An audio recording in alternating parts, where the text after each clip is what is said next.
ओम नमो जय आद्या वेद प्रतिपाद्या जय जय स्वसंवेद्या आत्मरूपा यदंग्री कमलद्वंद्व द्वंद्वतापनिवारकं तारकं सर्वदापद्यं श्री गुरुं प्रणमाम्यहम्।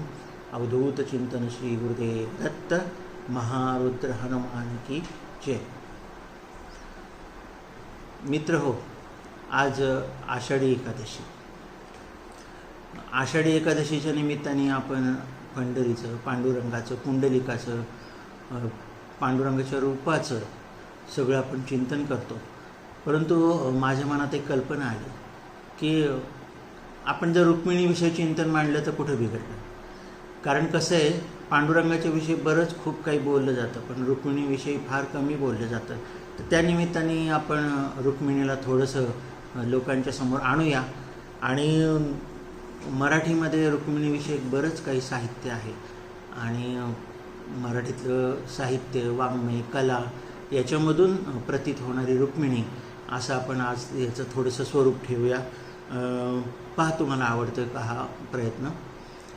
तसं पाहिलं गेलं तर रुक्मिणीचं स्वयंवर ही कथाच मुळात खूप, ज्याला आपण म्हणतो ती रोमॅन्टिक आहे. मी मुद्दाम आजचा शब्द वापरतो की मुळात तो कथाभाग जो आहे तो रोमॅन्टिक पण आहे आणि वीररसप्रधान असा पण आहे.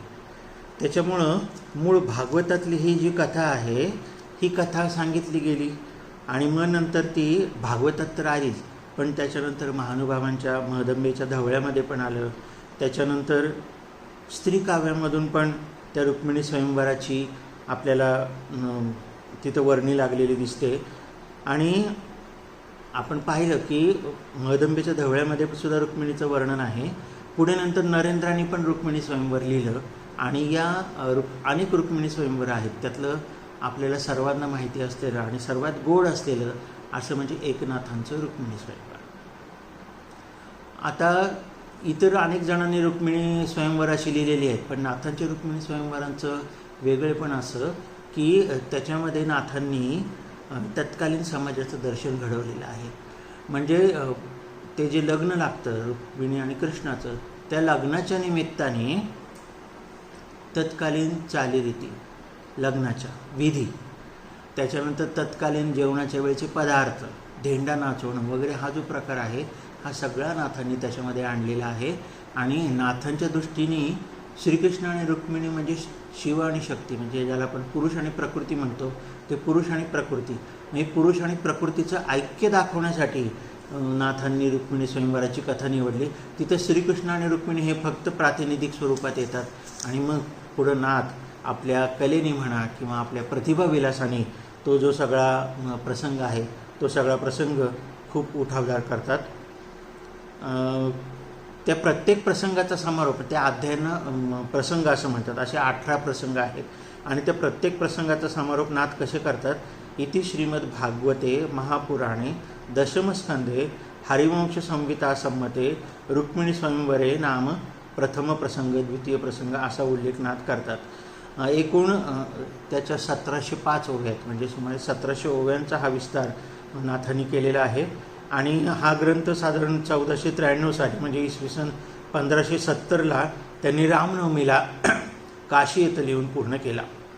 म्हणजे मूळ भागवतातल्या 144 संस्कृत श्लोकांचा त्यांनी 1705 इतका विस्तार केलेला आहे. आणि त्याच्यामध्ये मी तुम्हाला मगाशी म्हणालो तसं खूप प्रकारे त्यांनी त्याच्यामध्ये तत्कालीन समाज जीवन प्रतिबिंबित झालेलं दिसतं. 8व्या, 9व्या, 10व्या अध्यायामध्ये युद्धवर्णन आहे, म्हणजे तिथं वीररसाला वाव आहे. आणि 14व्या प्रसंगापासून त्यांनी विवाहाचं तपशीलवार वर्णन तिथे रंगवलेलं आहे. आता तुम्ही जर पंढरपूरच्या रुक्मिणी मंदिरामध्ये गेला तर तिचं पुढे जो मंडप आहे त्या मंडपामध्ये खूप छान अशी ह्या प्रसंगावरची तैलचित्र तिथं त्या खांबांच्या वरती अशी लावलेली आहेत. ती कोणी कलाकारांनी काढलेली आहे मला माहिती नाही, पण ती खूप अशी बोलकी आणि जिवंत अशी ती काढलेली आहे. आणि आपल्याकडे म्हणजे महाराष्ट्रामध्ये रुक्मिणी स्वयंवराच्या बाबतीत एक अशी लोकसमजूत आहे की ज्या कुमारिकांचं लग्न जमत नाही त्यांनी तुळशीजवळ वाचून जर रुक्मिणी स्वयंवर म्हणजे नाथांचं रुक्मिणी स्वयंवर नाथांच्या रुक्मिणी स्वयंवराचं पठण केलं तर त्यांचं लग्न जमतं. अशा पद्धतीचा तो एक कथाभाग आहे. आणि नाथांचं रुक्मिणी स्वयंवर हे इतकं सकस आहे की त्याला तोड नाही. म्हणून कृष्णदयाळ नावांनी जो ग्रंथ लिहिला, तर त्या ग्रंथामध्ये त्यांनी रुक्मिणी स्वयंवराची कथा जशीच्या तशी नाथांची घेतलेली आहे. आणि त्याच्यामध्ये ते असं म्हणतात की ऐसा महिमा आघात जयाचा, तीही रुक्मिणी स्वयंवर वाचा, वाकाणिले त्या ग्रंथाचा, विचित्र महिमा जग जाणे. असं म्हणून त्यांनी त्या कृष्णदयाळ नावाने जसंच्या तसा नाथांचा प्रसंग त्याच्यामध्ये उद्धृत केलेला आहे. अशा प्रकारे हे नाथांचे रुक्मिणी स्वयंवर आहे. आणि हे नाथांचे रुक्मिणी स्वयंवर हे आपल्या मराठी मातेनं हे खास आपल्या अंगी आपल्या साहित्यामध्ये जिरवलं. आपल्याकडे स्वयंवर नावाचं नाटक आहे. ते स्वयंवर नावाचं नाटक हे श्रीकृष्ण आणि रुक्मिणीच्या कथेवरच बेतलेलं आहे. आणि त्यातली ज्या गाणी आहेत ती गाणीसुद्धा खूप छान आहे की नरवर कृष्णा समान. मग त्याच्यामध्ये बहुत नृपती ते आले गेले, परी मनाला यदुवर झाला मंत्र महान, अशा प्रकारची नाथ हा माझा मोही म्हणा, अमृतची गोपाला किंवा नृपकन्या तव जाया. तर त्याच्यामध्ये रुक्मिणी जी विनवणी करते ती विनवणी खूप पुढच्या काळामध्ये छान करते. कृष्णाला काहीतरी एखाद्या वेळेस थट्टा करायची लहर येते म्हणून तो तिच्या पाणी वगैरे टाकायचा विचार करतो. तर ती म्हणते नृपकन्या तव जाया, तुमची जी बायको आहे ती राजाची मुलगी आहे, त्याच्यामुळं ते गोकुळातल्या गवळणींशी तुम्ही जशी थट्टा मस्करी करता तशी तुम्ही माझ्याशी करून चालणार नाही, कारण मी राजाची मुलगी आहे.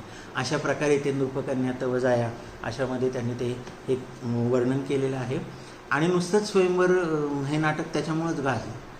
त्या कथेमध्येच एवढं आपण पोटेन्शियल होतं की त्याचे पुढं नंतर आणखीन प्रयोग झाले. आणि नुसते मराठीमध्ये नाही झाले, तर मल्याळममध्ये सुद्धा रुक्मिणी स्वयंवरम नाटकाचे प्रयोग झाले. तेलुगूमध्ये रुक्मिणी मंडपम, कारण त्यांच्यामध्ये लग्नाला मंडप म्हणतात, तर रुक्मिणी मंडपम या नावाने पण त्या नाटकाचे प्रयोग झाले. आणि नुसतं स्वयंवर नाटकामध्ये नाही तर सुवर्णतुला नावाचं एक नाटक विद्याधर गोखलेंनी लिहिलं. आणि ते श्रीकृष्ण आणि सत्यभामा यांचा जो झगडा होता त्या झगड्यावर आणि ती पारिजातकाची कथा ते आपल्याला सगळं माहिती आहे. आणि मग त्या निमित्ताने ते सुवर्णतुला वगैरे सगळं तो तिथं आणलेला भाग आहे. दुसरं पुढे बाळ कोल्हटकरांनी देवदिना घरी धावला या नावाचं जे नाटक लिहिलं ते पण श्रीकृष्ण रुक्मिणीच्या प्रेमावर. म्हणजे त्याचं जरी मुख्य पात्र सुदामा जरी असलं तरी त्याचं मुख्य महत्त्व हे श्रीकृष्ण आणि रुक्मिणी आहे. आणि ऋणानुबंधाच्या जिथून पडल्या गाठी हे जे श्रीकृष्ण आणि रुक्मिणींचं जे गीत आहे ते त्याच्यामध्ये आपल्या सर्वांना ठाऊक आहे. तर त्याच्यामध्ये रुक्मिणीचं पात्र त्यांनी असं रंगवलं आहे. रुक्मिणीचा रोल असा त्यांनी केलेला आहे की सुदामा येतो आणि सुदामा आल्यानंतर त्याचे जे 3 मोठी पोहे आहेत ते 3 मोठी पोह्यातले 2 मोठी पोहे श्रीकृष्ण खातो आणि तिसरे मूठ खाण्याच्या वेळेस रुक्मिणी त्याचा हात अडवते. का अडवते? आणि ती काय म्हणते की महाराज मी तुमची अर्धांगी आहे, तर ह्या पोह्यांजवळ जसा तुमचा हक्क आहे तसा माझा पण हक्क आहे. तर आता ही तिसरी मूठ जी आहे ती माझी आहे, ही तुमची नव्हे, ही माझी आहे. आणि मग श्रीकृष्णाला कळतं की हिने असं का केलं. तर त्याच्यामागचं इंगित असं असतं की त्या 2 मोठी पोह्यामध्ये श्रीकृष्णाने त्याला दोन्हीही लोकांचं राज्य देऊन टाकलेलं असतं. आणि ही तिसरी मूठ जर त्यांनी खाल्ली असती तर त्रैलोक्याचं राज्य सुदाम्याला मिळालं असतं. आणि हा सगळा जो भाव होता हा सगळा भाव रुक्मिणीने ओळखला आणि म्हणून त्यांनी ती मूठ धरली आणि ती मूठ त्याला खाऊन दिली नाही. कारण जर त्रैलोक्याचं राज्य दिलं असतं तर त्या त्रैलोक्याच्या राज्याबरोबर रुक्मिणी आणि त्याच्या सगळ्या पट्टराण्या त्यासुद्धा सुदाम्याला दिल्या गेल्या असत्या ना. म्हणजे हे कसं मानवलं असतं. म्हणून सुदाम्याच्या आणि श्रीकृष्णाच्या मध्ये त्या मैत्रीच्या मध्ये हा रोल त्यांनी तिथे दाखवलेला आहे. आणि हे मूळ कथेमध्ये पण आहे. तर अशा प्रकारे नाथांनी ते रंगवलेलं आहे. दुसरं एक असं की नाथांनी ह्याच्या व्यतिरिक्त म्हणजे रुक्मिणी स्वयंवराच्या व्यतिरिक्त आणखीन 2 आख्यानकाव्ये लिहिलेली आहेत जे रुक्मिणीशी संबंधित आहे. तर त्यातलं एक जे आहे ते रुक्मिणी स्वयंवर हळदुली. आता याच्यामध्ये काय आहे तर पूर्वीच्या काळी हळद खेळणं हा जो प्रकार होता ते हळद खेळणं ह्या प्रकारामधून त्यांनी श्रीकृष्ण आणि रुक्मिणी यांचे थट्टा विनोद आणि त्या थट्टा विनोदानुसार नाथांचा जो सगळ्या वाङ्मयाचं अधिष्ठान आहे ते अद्वैत तत्व. ते अद्वैत तत्वज्ञान त्यांनी त्या रुक्मिणी स्वयंवर हळदुलीमधून आणलेलं आहे. दुसरं त्यांनी आख्यानकाव्य लिहिलेलं आहे ते म्हणजे सत्यभामाव्रत अर्थात कृष्णदान. तर ती जी आपल्याला सगळी कथा माहिती आहे तर ती सगळी कथा तिथे त्यांनी दिलेली आहे. आता इथे मला एक गोष्ट सांगावीशी वाटते बरं का, की एक अशी लोकसमजूत आहे की विठ्ठलालाच फक्त तुळस वाहिली जाते, रुक्मिणीला वाहिली जात नाही. तर मला ही खूप अशी म्हणजे गमतीचीच वाटते ही लोकसमजूत.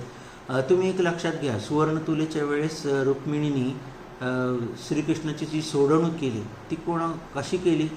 तुळशीचं एक पान टाकूनच त्याची सोडवणूक केली ना. दुसरं कुठलं त्यांनी तिथे वनस्पती वगैरे काय आणलेली नाही.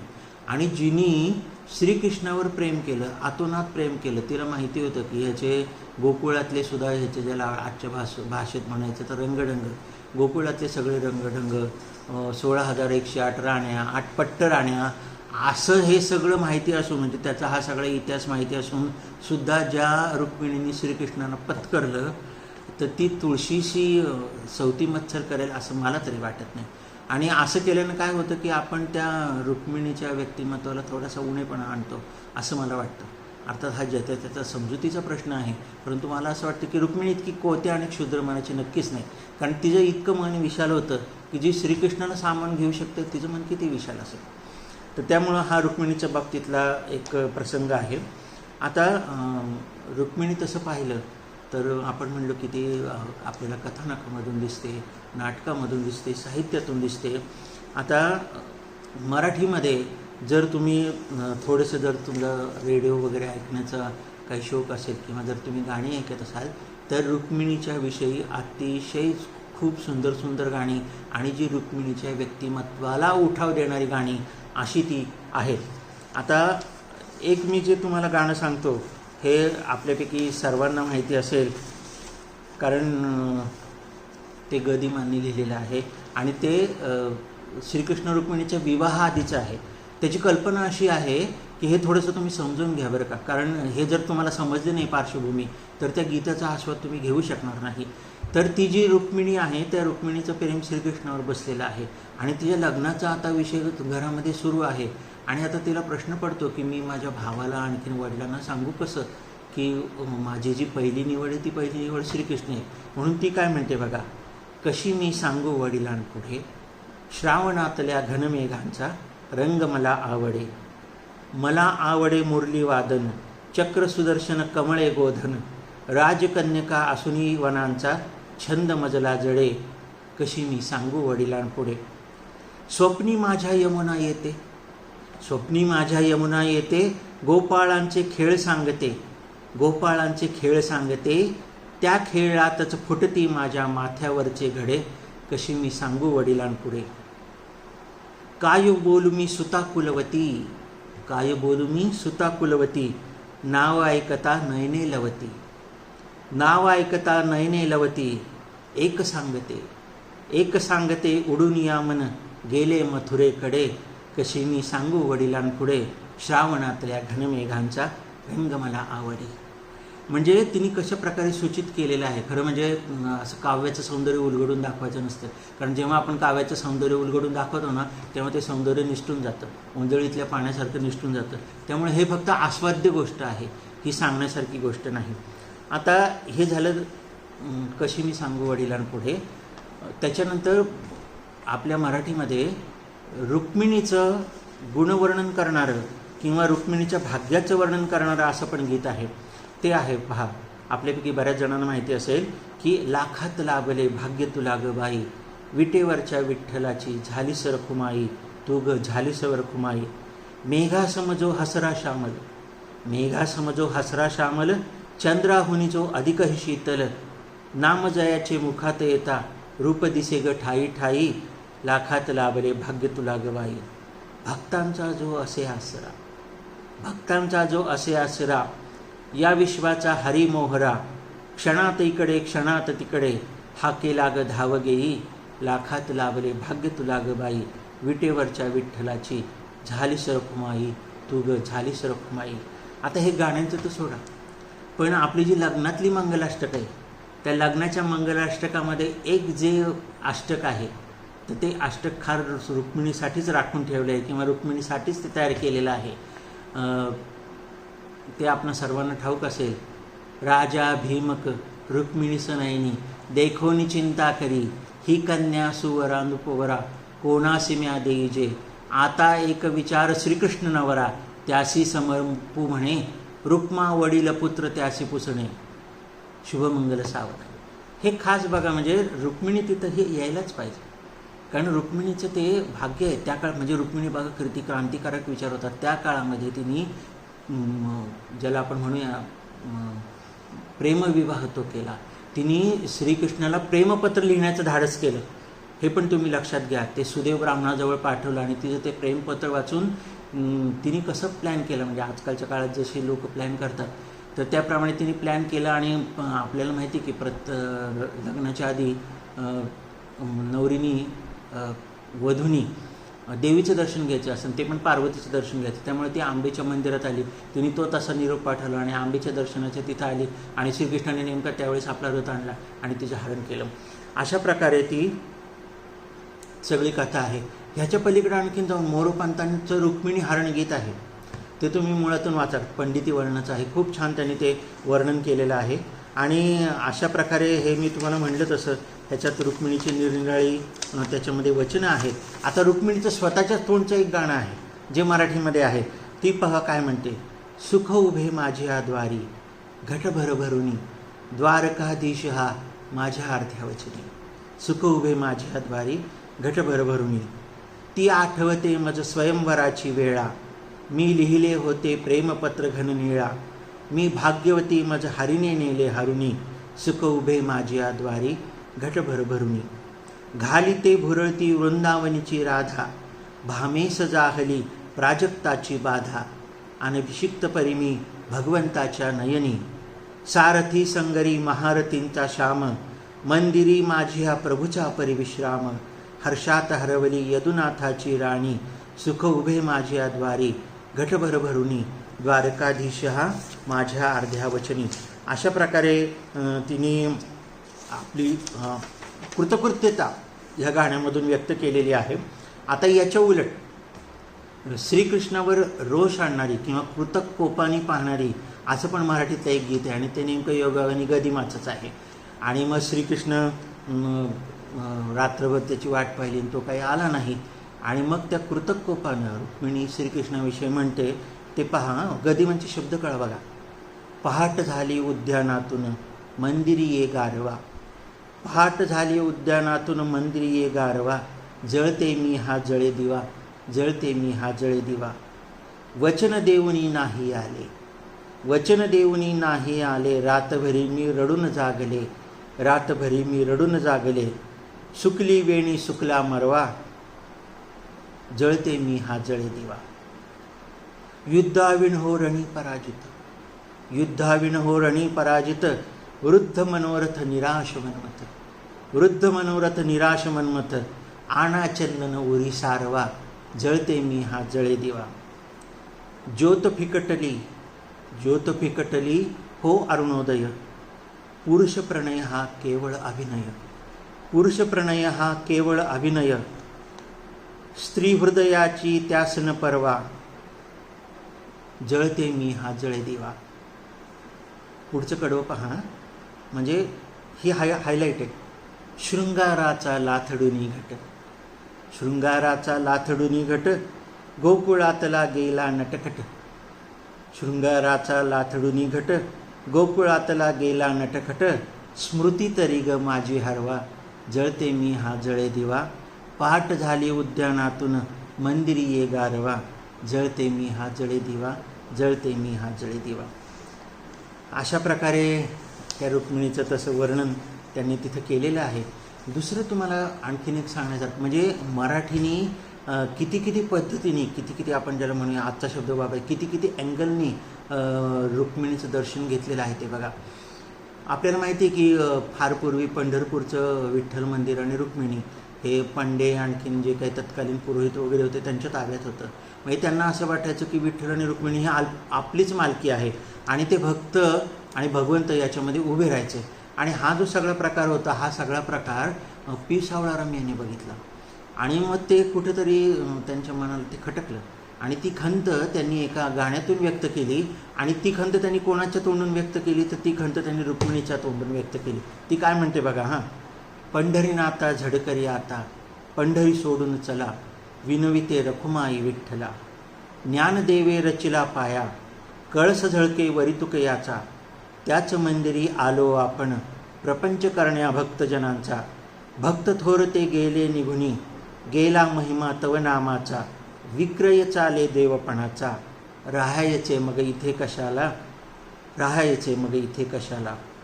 धरणे धरुणी भेटीसाठी, धरणे धरुणी भेटीसाठी, काल गेला हरिजन मेळा, काल गेला हरिजन मेळा, भाविक भोंदू पूजक म्हणती, केवळ आमचा देव उरला, केवळ आमचा देव उरला. कलंक आपुल्या महानतेला, कलंक आपुल्या महानतेला, बघवे नाहो रखुमाईला. यायचे तर लवकर बोला, यायचे तर लवकर बोला, ना तरी द्या हो निरोप मजला, ना तरी द्या हो निरोप मजला. पंढरीनाथा झडकरी आता, पंढरी सोडून चला, विनविते रखुमाई विठ्ठला. हे खूप म्हणजे ह्याला तत्कालीन संदर्भ आहे. म्हणजे तत्कालीन संदर्भ असलेलं रुक्मिणीच्या संदर्भातलं हे एकमेव गीत असावं असं मला असं वाटतं. आणि मी खरं म्हणजे तुमच्यासाठी खूप काही सामग्री आणलेली आहे. आपण जर नामदेवांचे अभंग वगैरे पाहिले तर नामदेवांच्या अभंगामध्ये तीर्थवळीचे जे प्रसंग आहेत, त्या तीर्थवळीच्या प्रसंगामध्ये प्रत्यक्ष रुक्मिणी तिथे पात्र तिथे हजर आहे, उपस्थित आहे. आणि ती रुक्मिणी सगळ्यांना जेवण वाढते, त्यांची नंतर त्यांना वेळ देते. अशा पद्धतीचं म्हणजे आपल्या वारकरी संतांना विठ्ठल आणि रुक्मिणी हे देव असं वाटतच नाही, आपल्या घरातलेच कोणीतरी एक सदस्य असल्यासारखे त्यांना वाटतात. आणि त्याप्रमाणे तीर्थावळीच्या वर्णनामध्ये सुद्धा रुक्मिणी आहे. नंतर ज्ञानेश्वर यांच्या समाधी वगैरे जे सगळी समाधीची वर्णन आहे, त्या समाधी वर्णनामध्ये सुद्धा रुक्मिणी आहे. आणि आळंदीच्या म्हणजे ज्ञानेश्वरांच्या समाधीमध्ये तर आपण तो मुळातून वाचा, कारण आपल्याला त्याचा खूप विस्तार होईल. तर रुक्मिणी स्वतः विचारते की ज्ञानेश्वर महाराज आळंदीला का समाधी घेतात. मग पंढरीनाथ तिला रुक्मिणीला त्या आळंदीचं महात्म्य ती कसं पुरातन आहे वगैरे ते सांगतात. म्हणजे विठ्ठल रुक्मिणीच्या मुखातून आळंदीचा महिमा असा वर्णन केलेला आहे. आणि जनाबाईचा एक खूप छान अभंगाची सुरुवातच खूप छान टचिंग आहे. ती काय म्हणते, रुक्मिणीच्या कुंका. आत्तापर्यंत हे कुणाला सुचलं नाही बरं का. रुक्मिणीच्या कुंका सुरा अमरा प्रिय लोका. पुढचा अभंग वाचायची गरजच नाही. रुक्मिणीच्या कुंका या एका चरणामध्येच ते सगळं आलं. आणि दुसरं जर म्हणजे ह्याचा अर्थ जनाबाईंनी रुक्मिणीचं महत्त्व ओळखलेलं होतं. आणि दुसरं जर रुक्मिणीचं महत्त्व कोणी ओळखलं असेल तर ते आपल्या ज्ञानेश्वरांनी, माऊलींनी. आता जरी त्यांनी समजा आपली मुद्रा ही बाप रखुमादेवीवर अशी वापरलेली असली तरी, आणि योगायोगाने त्यांच्या वडिलांचं नाव विठ्ठलपंत आणि रुक्मिणीबाई अशी जरी असतील, आणि विठ्ठलपंत आणि रुक्मिणीबाईच्या निमित्ताने जरी समजा त्यांनी बाप रखुमादेवीवरू असा शब्दप्रयोग केलेला असला तरी मला नाही वाटत, अहो ज्याचं एवढं व्यापक दृष्टी आहे, हे विश्वची माझे घर ऐसी मती जायची स्थिर, किंबहुना चराचर आपण जरा, अशी ज्याची व्यापक दृष्टी आहे तो फक्त बाप रखुमादेवीवरू हा शब्दप्रयोग आपल्या आईवडिलांसाठीच वापरेल का? शक्यच नाही. त्याच्यामुळे मला असं वाटतं की त्यांनी जो बाप रखुमादेवीवर शब्द वापरलेला आहे तो विठ्ठलपंत आणि रुक्मिणी यांच्या संदर्भातच वापरलेला आहे. आणि त्यात त्यांनी सूचन केलेलं आहे बघा. म्हणजे ज्याच्या आपण संस्कृत काव्यशास्त्रामध्ये असं आहे की एखादी गोष्ट थेट सांगण्यापेक्षा जर समजा ती सूचित केली तर तिथं प्रतिभेचा विलास दिसतो. त्याप्रमाणे त्यांनी तिथं रुक्मिणीचं नाव कुठेही घेतलेलं नाही. बाप म्हणजे वडील, रखुमादेवीवर, रखुमादेवीचा वर म्हणजे पांडुरंग विठ्ठल, अशा प्रकारे माऊलींनी ती सगळी ती रचना केलेली आहे. दुसरं आपल्याला माहितीच आहे की आता रुक्मिणी आणि सत्यभामा यांचा जो चिरंतन झगडा आहे, जसं गंगा आणि गौरीचा चिरंतन आहे त्याप्रमाणे रुक्मिणी आणि सत्यभामा, मग त्याच्यामध्ये सुद्धा गरिबांनी खूप बहार केलेली आहे की बहरला पारिजात दारी, फुले का पडती शेजारी. हे जरी सत्यभामेचं गाणं असलं तरी त्याच्यामध्ये ती शेवटी म्हणते, तिने रुक्मिणीचा उल्लेख खुबेने आणलेला आहे की वारा ही का जगासारखा, तिचाच झाला पाठीराखा, वाहतो दौलत सारी दारी, भरला पारिजात दारी, फुले का पडती शेजारी. अशा प्रकारे त्यांनी सांगितले की जग जसं तिचं पाठीराखा झालं तसं वारासुद्धा तिचा पाठीराखा झाला, म्हणून वारा ही का जगासारखा, तिचाच झाला पाठीराखा.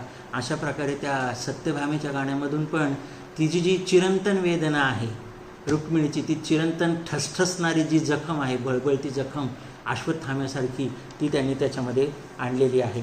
आता मी तुम्हाला म्हणलं तसं की ह्याचा समारोप करताना मला ह्याचा समारोपच करावं असं वाटत नाही, कारण रुक्मिणी का कोण जाणे, हे सगळं करताना रुक्मिणी माझ्या जणू म्हणूयात की हृदयातला कप्पा अशी झालेली आहे. आता नुकतंच एक पोस्टल गर्ल नावाचा चित्रपट येऊन गेला, तर त्या पोस्टल गर्लमध्ये रुक्मिणीचं वर्णन करणारं आणि रुक्मिणीशिवाय पांडुरंग कसा हा अपूर्ण आहे, कसा हा अधुरा आहे, त्याचं वर्णन करणारं एक खूप छान गाणं आहे.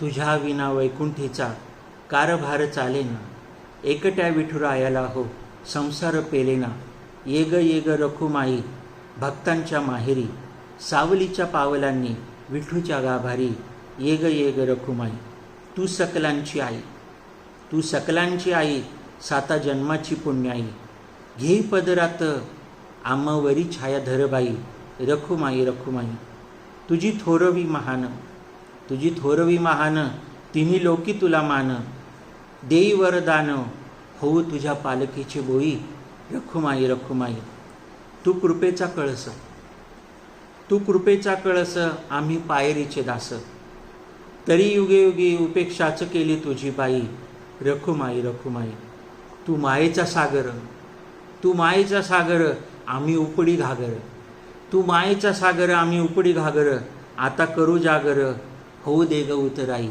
रखुमाई रखुमाई, रखुमाई रखुमाई. अशा प्रकारे त्या पोस्टल गर्लमध्ये हे खूप छान गाणं तिथं आलेलं आहे. आता शेवटाकडे वळताना मी तुम्हाला 2 कविता ऐकवणार आहे आणि या दोन्ही कवितांचं योगाने पहा कसं आहे. या दोन्ही कवितांचं नाव वामांगी आहे आणि हा वामांगी हा शब्द बघा नामदेवांनी वापरलेला आहे विठ्ठलाच्या आरतीमध्ये. वामांगी रखुमाई दिसे दिव्य शोभा, त्या आरतीमध्ये तुमच्या जर लक्षात आलं असेल, तुमच्या त्या नित्यपठणात ते असेल, मी आता ते सांगत नाही विस्तार भयास्तव, की त्या एका आरतीमध्ये नामदेवांनी रुक्मिणीचा 3 वेळा उल्लेख केलेला आहे. ध्रुवपदात तर आहेत पण पुढच्या कडव्यामध्ये पण आहे आणि अशा प्रकारे त्या रुक्मिणीचा त्या उल्लेख तिथे आहेच. तर ती वामांगी, हे वामांगी शीर्षक घेऊन 2 खूप छान कविता आपल्या मराठी साहित्यामध्ये उदयाला आलेल्या आहेत. पण मला वाटतं मी तिकडं वळण्याआधी दुसरी एक कविता मी जर तुम्हाला ऐकवली तर ती खूप छान होईल असं मला वाटतं. मी वामांगीकडे नंतर येतो. त्याच्या आधी थोडंसं आपण अलीकडे येऊया. आपल्याला माहिती आहे की श्रीकृष्णाचा अंत कसा झाला किंवा श्रीकृष्ण निजधामाला कसे गेले ते सगळं आपल्याला माहिती आहे. ते व्याधाचा बाण लागला वगैरे वगैरे वगैरे वगैरे आणि तो समुद्राने श्रीकृष्णाला द्वारका दिली होती आणि श्रीकृष्णानंतर इतके निरीच्छ झाले की त्यांना माहिती आहे की आपल्या अस्तित्वामुळं हे यादव सगळे उन्मत्त होणार आहे आणि माझ्याशिवाय यांचा नाश कोणीच करू शकणार नाही. म्हणून मग त्यांनी ते सांबाचं वगैरे सगळं प्रकरण केलं आणि मग तो ब्रह्मशापामुळं त्यांनी त्या सगळ्या यादवांचा संहार केला आणि नामदेवांचा अभंग आहे की द्वारका समुद्रात बुडविले. म्हणजे रामरायाने तरी आपली अयोध्यानगरी जी होती ती अयोध्यानगरी स्वर्गाला नेली, पण श्रीकृष्णाने ती जी द्वारका होती ती द्वारका समुद्रात बुडली, तिचा जरासुद्धा मोह ठेवलेला नाही. आता समुद्राने दिलेली द्वारका नंतर एकेकाळी बघा साम्राज्य, द्वारका म्हणजे नुसतं द्वारका नाव नाही हो, ते भौगोलिक ठिकाण नाही आहे नकाशावरचं, ते एक साम्राज्य आहे. म्हणजे श्रीकृष्णाने ज्या साम्राज्यावर राज्य केलं ते एक साम्राज्य आहे आणि श्रीकृष्णांच्या धामाला गेल्यानंतर समुद्राने ती द्वारका होती ती आपल्यामध्ये सामावून घेतली. आता मला इथे एक थोडंसं बरं का हिंदी वळणाचा शब्द वापरावा असं वाटतं. तो मूळचा संस्कृतचाच आहे परंतु हिंदीवाल्यांनी त्याला आत्मसात केलेला आहे. आता श्रीकृष्णाचा स्वभाव कसा, मुळापासूनच लहानपणापासून निर्मोही, त्याच्यामुळं तो निर्मोही स्वभावामुळं त्याने ती सोन्याची द्वारका बुडताना सुद्धा त्याला काही विषाद झाला नाही, काही नाखेद नाखंत काही झालं नाही. पण अहो रुक्मिणी जिने त्या साम्राज्यावर राज्य केलं ते साम्राज्य आपल्या डोळ्यासमोर बुडताना नष्ट होताना त्या माऊलीला काहीच वाटलं नसेल का? आणि तिचीही व्यथा प्रभा गणोरकरांनी शब्दबद्ध केलेली आहे. ते काय म्हणतात, म्हणजे ही नुसती कविता नाही, ह्या कवितेमध्ये तो सगळा पट आलेला आहे. तर प्रभा गणोरकरांचे शब्द पहा. पाणी हल्ले थोडे, दिलेले दान परत घेण्याची वेळ आली. तेव्हा खोल आतल्या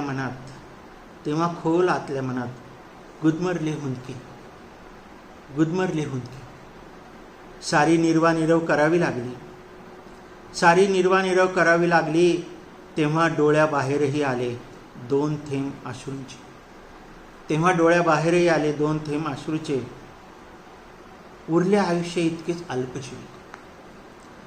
आयुष्य इतकेच अल्पजीवी, मिठा इतकेच व्यर्थ. मीठ मिसळून जायचे होते मिठात. मीठ मिसळून जायचे होते मिठात, एवढाच पदरी पडलेल्या त्या निर्जीव अश्रूंचा अर्थ, एवढाच पदरी पडलेल्या त्या निर्जीव अश्रूंचा अर्थ.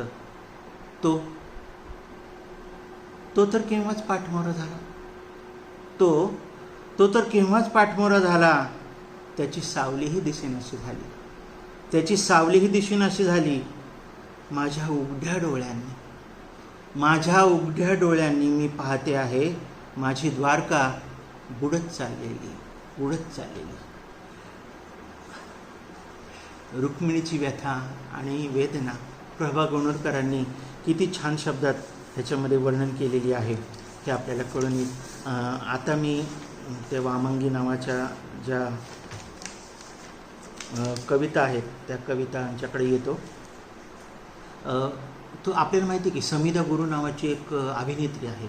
त्या समिधा गुरु नावाच्या अभिनेत्रीने वामंगी नावाची एक कविता लिहिली. ती गतवर्षीच फार त्याला काही झालं नाही, गेल्या वर्षीच त्यांनी ती केलेली आहे. आणि गौरव चाटी नावाचा एक गायक आहे, त्यांनी ती गायलेली आहे. आणि हा सोलापूरचा ग्रुप आहे. आणि त्या सोलापूरच्या ग्रुपनी आणि स्वतः स्वप्नील जोशीने सुद्धा या कवितेचं आणि या प्रोजेक्टचं खूप कौतुक केलेलं आहे. आता त्याच्यामध्ये रुक्मिणी वामांगीच पण समिधा गुरूंची. विठू एकटा मंदिरी आस भेटीची रखुला, विठू एकटा मंदिरी आस भेटीची रखुला. वाट तयाची बघते उभा जन्म हा सरला. असो पुनवेची रात असो काळी अमावस, तुझ्या विना विठुराया सुनी सारी ही आरास. तुझ्या विना विठुराया सुनी सारी ही आरास. कधी करशी जवळी रुसलेल्या वामांगीस, कधी करशी जवळी रुसलेल्या वामांगीस. पूजा एकत्र बांधावी कधी यावी अशी एकादश. सावळे विठाई भोळी रखुमाई. त्याचा शेवट पहा त्यांनी किती वृद्ध केलेला आहे. ते विठ्ठल कसं आहे, तो सावळा आहे. आणि रुक्मिणी कशी आहे, भोळी म्हणून ती त्याला फसली ना. त्याच्या जे काय म्हणूयात त्यांनी त्या प्रेम नाटकाला ती फसली. तर अशा प्रकारे ही समिधा गुरूंची ही कथा आहे. आता ह्याच्यानंतर अरुण कोलटकर नावाचे मराठीतले खूप मोठे छान कवी होऊन गेले. त्यांनी इंग्रजी पण कविता लिहिलेल्या आहेत. जेजुरी त्यांची ही कविता खूप प्रसिद्ध आहे. आणि त्यांचं चिरीमिरी नावाचा एक काव्यसंग्रह आहे. त्या चिरीमिरी नावाच्या काव्यसंग्रहातली ही वामंगी नावाची कविता जी माझ्या खूप हृदयाच्या जवळ आहे आणि मला खूप चटका लावून गेलेली आहे.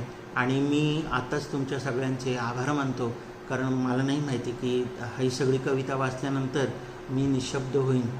तर मला वाटतं कदाचित आपण पण तसेच निशब्द व्हाल. अशा प्रकारची ही सहानुभूती नाही म्हणत मी, समानुभूती.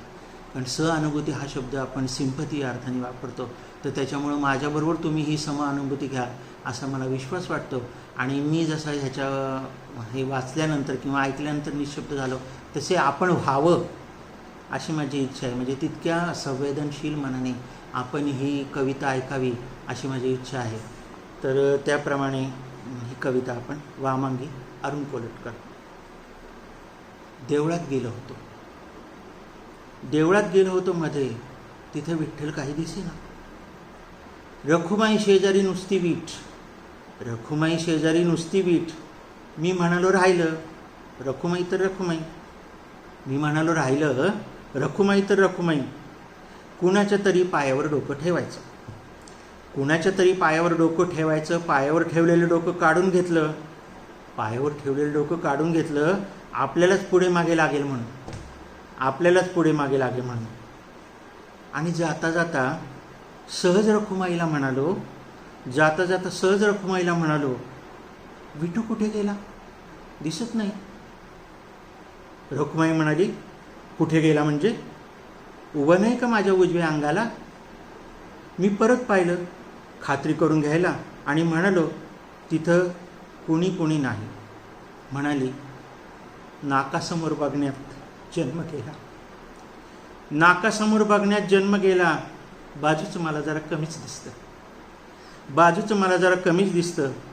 दगडासारखी झाली मान. दगडासारखी मान झाली मान, अगदी धरली बघ, अगदी धरली बघ. इकडची तिकडं जरा होत नाही, इकडची तिकडं जरा होत नाही. कधी येतो, कधी जातो, कुठे जातो, काय करतो, कधी येतो, कधी जातो, कुठे जातो, काय करतो, मला काही माहिती नाही, मला काही माहिती नाही. खांद्याला खांद्या भिडवून नेहमी बाजूला असेल विठू, खांद्याला खांद्या भिडवून नेहमी बाजूला असेल विठून. म्हणून मीही बावळट उभी राहिले, म्हणून मीही बावळट उभी राहिले.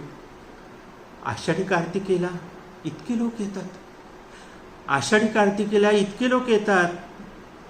मला कधीच कोणी कसं सांगितलं नाही, मला कधीच कोणी कसं सांगितलं नाही. आज एकदमच मला भेटायला आलं, आज एकदमच मला भेटायला आलं. 28 युगांचे एकटेपण, 28 युगांचे एकटेपण, 28 युगांचे एकटेपण.